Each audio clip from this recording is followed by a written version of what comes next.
पंजाब का second round का counselling का शेड्यूल आ चुका है, तो इस शेड्यूल को आज हम लोग डिस्कस कर लेते हैं। हेलो फ्रेंड्स, मैं Afsana and welcome back to my channel the aid of learning. तो एक्चुअली में जो date of tentative vacancy position of seat of second round यानी कि जो सीट मैट्रिक्स आएगा वो 27 को आएगा और ऑनलाइन रजिस्ट्रेशन 27 से लेकर के 28 तक होगा। ये आप देख सकते हैं कि 27 से लेकर के 28 तक है ऑनलाइन रजिस्ट्रेशन की डेट और टाइमिंग है 3 बजे तक, यानी 28 को 3 बजे तक ख़त्म हो जाएगा ऑनलाइन रजिस्ट्रेशन। और यहाँ पर जो फ़ीस लगेगी आपको 2950 रुपीज़ SC कैंडिडेट के लिए लगेगा और इंक्लूडिंग 18% GST और 5900 जो नॉर्मल स्टूडेंट हैं, अदर कैटेगरी के स्टूडेंट हैं, उनके लिए लगेगा। ठीक है, इनका ये फ्रेश रजिस्ट्रेशन होगा, उनको सिक्योरिटी डिपॉजिट भी देना होगा। जो सिक्योरिटी डिपॉजिट का अमाउंट का सबमिशन का टाइमिंग है वो 28 को ही अप टू 5 PM तक रहेगी, यानी आपको पेमेंट की जो फैसिलिटी होगी वो 5 बजे तक रहेगी। 3 बजे तक आप रजिस्ट्रेशन कर सकते हैं, 5 बजे आपको पेमेंट कर देना है 5 बजे तक। गवर्नमेंट कॉलेज के लिए 10,000 है सिक्योरिटी डिपॉजिट, SC BC और PWD कैंडिडेट के लिए 5,000 है, प्राइवेट कॉलेज के लिए 2 लाख रुपीज़ है और दोनों प्राइवेट और गवर्नमेंट के लिए 2 लाख रुपीज़ है। मतलब अगर आप भर रहे हैं तो आपको 2 लाख रुपए में ही काम चल जाएगा, आपको 10,000 रुपये गवर्नमेंट का अलग से नहीं देना होगा।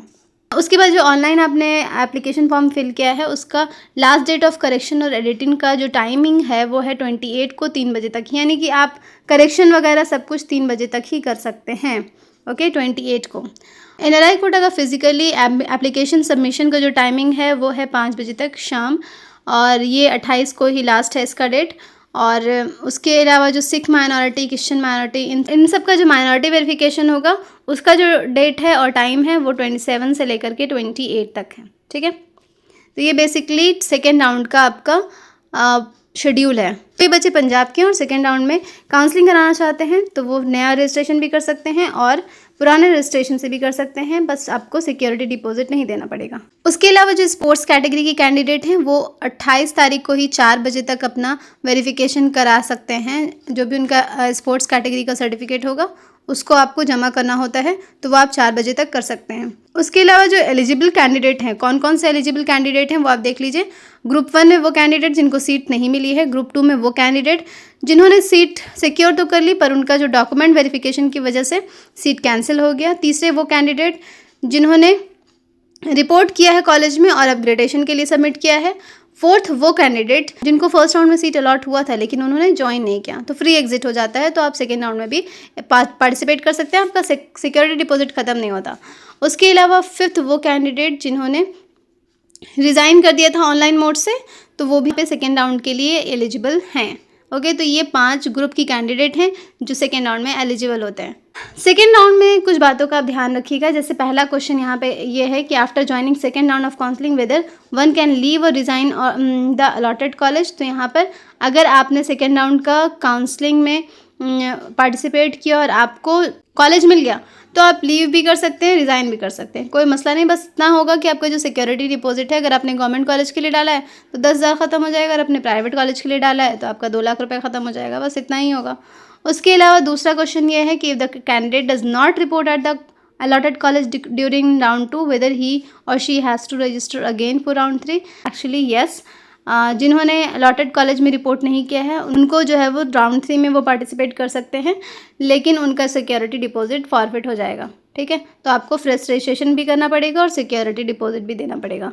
क्वेश्चन है whether the candidate can upgrade the round 2 allotted seat during round 3। तो येस, बिल्कुल, आप राउंड 2 में जो भी आपको अलॉट हुआ है कॉलेज, उसके बाद अगर आप राउंड 3 अगर वहाँ पे आप अपग्रेडेशन डाल देते हैं तो राउंड 3 में एक बार फिर से आप अपग्रेड करके जा सकते हैं। ठीक है, यानी राउंड 2 में अपग्रेडेशन का चांस है और आप राउंड 3 में आपको अपग्रेडेशन के बाद मिल जाएगा कॉलेज, लेकिन राउंड 3 में जाने के बाद आप फिर सीट लीव नहीं कर सकते। ठीक है, ना ही रिज़ाइन कर सकते हैं ना ही लीव कर सकते हैं।